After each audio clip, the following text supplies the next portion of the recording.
అడవి బిడ్డలకు పవన్ కళ్యాణ్ గారు మరో కొడుకు అయిపోయారు. నిజంగా ఎప్పుడైతే పవన్ కళ్యాణ్ గారు ఆ అడవిలో అడుగు పెట్టారో ఆ రోజు నుంచే ఆ ఊరి రూపురేఖలు, ఆ ఊర్లకి సంబంధించినటువంటి రూపురేఖలు పవన్ కళ్యాణ్ గారే మారుస్తున్నారు. వాళ్ళ జీవితాల్లో వెలుగు నింపారు, వాళ్ళ జీవితాల్లో ఆనందం నింపారు, వాళ్ళ కష్టాల్లో ఆయన తోడుంటున్నారు, వాళ్ళ సంతోషాన్ని ఎతుక్కుంటూ వాళ్ళకి తీసుకువెళ్ళి ఇస్తున్నారు. ఇంతకన్నా ఏం కావాలి? నిజంగా పవన్ కళ్యాణ్ గారు ఏదైనా సరే ఒక్కసారి ఆయన మనసులోకి వెళ్ళిందా వాళ్ళని జీవితాంతం పవన్ కళ్యాణ్ గారు చూస్తూనే ఉంటారు అనటానికి ఇది ఒక సందేశంగా మనం చూడొచ్చు. నిజంగా ఎందుకంటే అడవి తల్లి బాట పట్టి అప్పట్లో పవన్ కళ్యాణ్ గారు అక్కడ ఈ ఊర్లకి సంబంధించినటువంటి గ్రామాల్లో పర్యటించడం జరిగింది.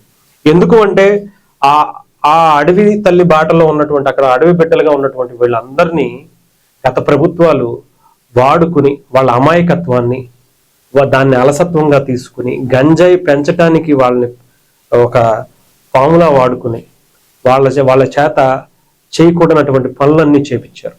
దాని ద్వారా వాళ్ళకి 4 రూపాయలు వచ్చి ఉండొచ్చేమో, కానీ దానివల్ల ఆంధ్రప్రదేశ్లోనే కాదు భారతదేశం మొత్తం మీద ఎంతో ఆ గంజాయి ఇంపాక్ట్ పడింది. ఎక్కడ గంజాయి దొరికినా ఆంధ్రప్రదేశ్ మన మన్యం జిల్లాల వైపే చూపించేది.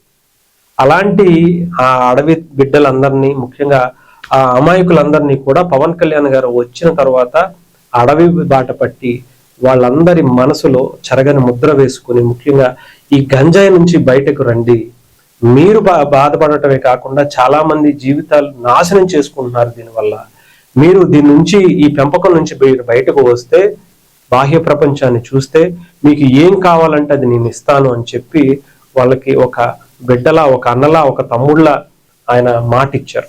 ఆ మాటని ప్రతిసారి నిలబెట్టుకుంటానే ఉన్నారు. వాళ్ళకి చెప్పులు లేవని తెలిస్తే చెప్పులు పంపించారు, వాళ్ళకి చీరలు పంపించారు, ఇంకా ఎన్నెన్నో చేశారు. ఆఖరికి రోడ్లు వేశారు, వాటర్ కావాలంటే వాటర్ వేశారు, వాటర్ పంపించారు. చదువుకోవడానికి ఏమన్నా స్కూల్స్ కావాలంటే కరెంటు లేనటువంటి గ్రామాలకు కరెంటుని ఇచ్చారు. స్వతంత్రం వచ్చి ఇన్ని సంవత్సరాలు అవుతున్నా కూడా పడనటువంటి రోడ్లను ఆ గ్రామాలకు, ఆ అడవి ప్రాంతాలకు పవన్ కళ్యాణ్ గారు రోడ్లు వేపించారు. ఇప్పుడు దాదాపు 600 మందికి 200 కుటుంబాలు, 222 కుటుంబాలకు 666 రగ్గులను పంపిణీ చేశారంట. ఎందుకంటే తెలుసుగా పవన్ కళ్యాణ్ గారు ఒక్కసారి ఆయన మనసులో చోటు పెట్టుకున్నారంటే వాళ్ళ కోసం వాళ్ళని చూస్తానే ఉంటారు. ఎంత కష్టం వచ్చినా, ఎంత ఇబ్బంది పడినా సరే వాళ్ళ బాగోగులన్నీ కూడా పవన్ కళ్యాణ్ గారే చూసుకుంటారు.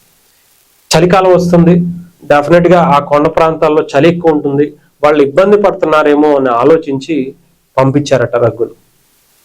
దాదాపు 666 రగ్గులు పంపించినట్టుగా తెలుస్తుంది. శీతాకాలం రావడంతో ఇవన్నీ కూడా వాళ్ళకు ఉపయోగపడతాయి. గతంలో మామిడికాయలు కూడా పవన్ కళ్యాణ్ గారు మామిడికాయలు ఎవరికి అంత తొందరగా పంపించరు. చాలా ఇష్టం, దగ్గరగా ఆయన మనసుకు దగ్గరగా ఉన్నటువంటి వ్యక్తులకి పంపిస్తారు. అలా మనసులకు దగ్గరగా ఉన్నారు కాబట్టి వీళ్ళని కూడా పవన్ కళ్యాణ్ గారు ఆయన గుండెల్లో స్థానం ఇచ్చారు. సో డెఫినెట్ గా చూసారుగా, వాళ్ళ గతంలో కూడా వాళ్ళ ఆనందం అంతా ఇంత కాదు. పవన్ కళ్యాణ్ గారిని ఆ ఊరి బిడ్డగా చేసుకుని ఒక కల్మషం లేనటువంటి వాళ్ళ మనసుల్లో బలమైనటువంటి ముద్ర వేసేసుకున్నారు పవన్ కళ్యాణ్ గారు.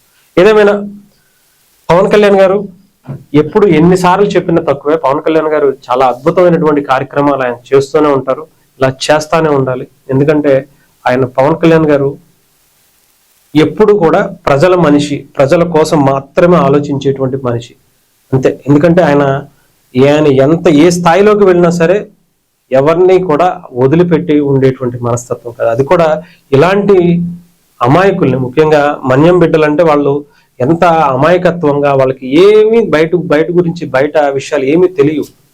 వాళ్ళ జీవితం ఏదో వాళ్ళు బ్రతుకుతూ ఉంటారు. వాళ్ళ అడవికి సంబంధించి ఏది కూడా ఎక్కడా కూడా ఇబ్బంది పెట్టకుండా, ఆ అడవిని ఇబ్బంది పెట్టకుండా బ్రతుకుతూ ఆ అడవికి కూడా సేవ చేసుకునేటువంటి మనుషులు.